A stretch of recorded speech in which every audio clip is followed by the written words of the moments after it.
आप देख रहे हैं इंडिया टाउन न्यूज, भारत की बात। छत्तीसगढ़ के हसदेव अरण्य में एक बार फिर बड़ा पर्यावरणीय संकट गहराने लगा है। प्रदेश की बीजेपी सरकार ने अडानी ग्रुप द्वारा संचालित राजस्थान राज्य विद्युत निगम लिमिटेड की कोल परियोजना को मंजूरी दे दी है।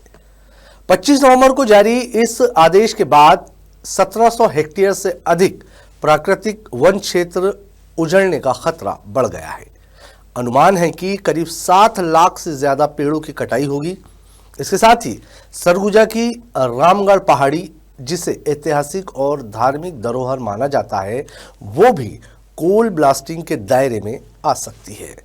हसदेव बचाओ आंदोलन के कार्यकर्ता इसे महाविनाश की शुरुआत बता रहे हैं। वहीं सरकार का तर्क है कि ये मंजूरी ऊर्जा जरूरतों और औद्योगिक विकास के लिए दी गई है। नमस्कार, आप देख रहे हैं इंडिया टाउन न्यूज और मैं हूं आपके साथ कमर गौस। देखिए हमारी खास रिपोर्ट। हसदेव अरण्य छत्तीसगढ़ और मध्य भारत का सबसे हरा भरा जंगल और आदिवासी संस्कृति का सबसे महत्वपूर्ण इलाका। इसी घने जंगल में अब खनन की एक और बड़ी परियोजना को हरी झंडी दे दी गई है। सरकार ने केते extension open cast coal mining and pit head washery project के लिए 1742.600 हेक्टेयर फॉरेस्ट लैंड मंजूर कर दी है। यह परियोजना राजस्थान राज्य विद्युत उत्पाद निगम लिमिटेड की है, लेकिन इसका एमडीओ यानी कि mine developer operator Adani company है। मंजूरी मिलने के बाद कोल ब्लॉक में अब किसी भी वक्त मशीनें चल सकती है और इसी के साथ शुरू होगा विशाल वन क्षेत्र का सफाया। पर्यावरणविदों के मुताबिक हसदेव जंगल में करीब 7 लाख पेड़ों की कटाई का खतरा है। पेड़ ही नहीं बल्कि जंगल में बसे लाखों जीव जंतु, दुर्लभ वनस्पतियां और आदिवासी समुदाय की आजीविका पर भी गहरा असर पड़ेगा। हसदेव बचाओ आंदोलन के कार्यकर्ता इस फैसले को सरकार और पूंजीपतियों की मिलीभगत बता रहे हैं। उनका कहना है कि राजस्थान को बिजली देने के लिए छत्तीसगढ़ के फेफड़े काटे जा रहे हैं। ये जंगल सिर्फ पर्यावरण नहीं, हमारी संस्कृति और अस्तित्व की धरोहर है। इतना ही नहीं, इस प्रोजेक्ट की जद में आता है रामगढ़ पहाड़ी क्षेत्र, जहां भगवान राम से जुड़े प्राचीन मंदिर और शिलालेख मौजूद है। ब्लास्टिंग से इनके ढहने और दरारें पड़ने का खतरा साफ नजर आ रहा है।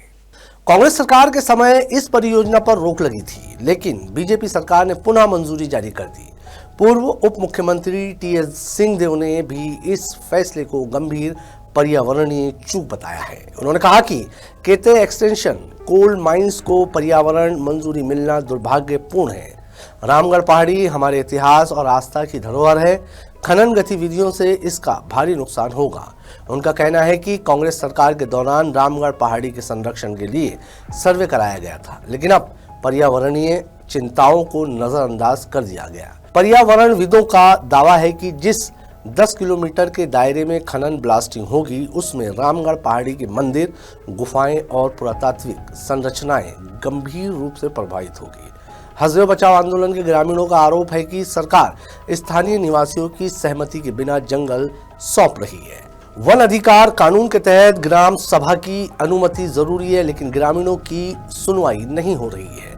दुर्भाग्यपूर्ण है, विशेष करके रामगढ़ पहाड़ी को होने वाले नुकसान की जो संभावनाएं हैं उसको मद्देनजर रखते हुए तब देखेंगे इसमें क्या विकल्प हम लोग आगे इस बात को कहाँ तक ले जा सकते हैं। कानून का सहारा लिया जा सकता है कि नहीं, हाई कोर्ट के हमारे वरिष्ठ अधिवक्ता हैं, उन लोगों से कंसल्ट करें। मैंने पहल की थी, साथियों के साथ सब हम लोगों ने पहल की थी और ये दुर्भाग्यपूर्ण रहा कि प्रधानमंत्री कार्यालय से, पर्यावरण कार्यालय से भी जानकारी आने के बाद और रिकॉर्ड जब स्पष्ट उपलब्ध हैं कि जो राम जी का मंदिर ऊपर है वो 10 किलोमीटर के दायरे के अंदर है, बावजूद उसकी अनुमति दी गई है, ये दुर्भाग्यपूर्ण। हाँ, इसमें दो बात नहीं है कि अदानी कंपनी जो है ये बहुत ज़्यादा इसमें पहल कर रही है खदान खोलने के लिए, और इतने खदान है, इतना काम इनके पास है, एक खदान नहीं खोलते तो इनको क्या होता।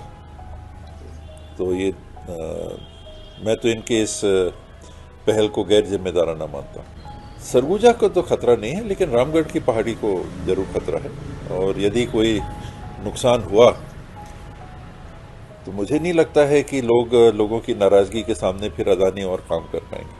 इस विवाद के बीच प्रदेश में एक बड़ा सवाल खड़ा हो गया है। क्या विकास की कीमत पर्यावरण से वसूली जा सकती है? सालों से चल रहे हसदेव बचाओ आंदोलन ने बार बार चेतावनी दी है कि यदि यहाँ खनन शुरू हुआ तो यह पूरा क्षेत्र एक विशाल बंजर जमीन में बदल जाएगा।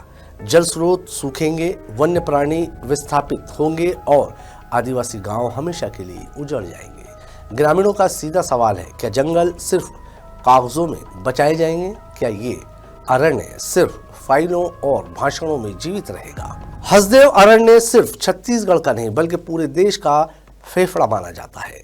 यहाँ की जैव विविधता, नदी नालों की श्रृंखला और आदिवासी संस्कृति इसे और भी महत्वपूर्ण बनाती है। लेकिन खनन की परियोजना की मंजूरी से जंगल के बड़े हिस्से के खत्म होने का खतरा बढ़ गया है। स्थानीय लोग, सामाजिक कार्यकर्ता और पर्यावरण विशेषज्ञ लगातार चेतावनी दे रहे हैं कि यदि समय रहते इसे नहीं रोका गया तो आने वाली पीढ़ियों को सिर्फ उजड़ी हुई धरती और धूल भरे पहाड़ी मिलेंगे।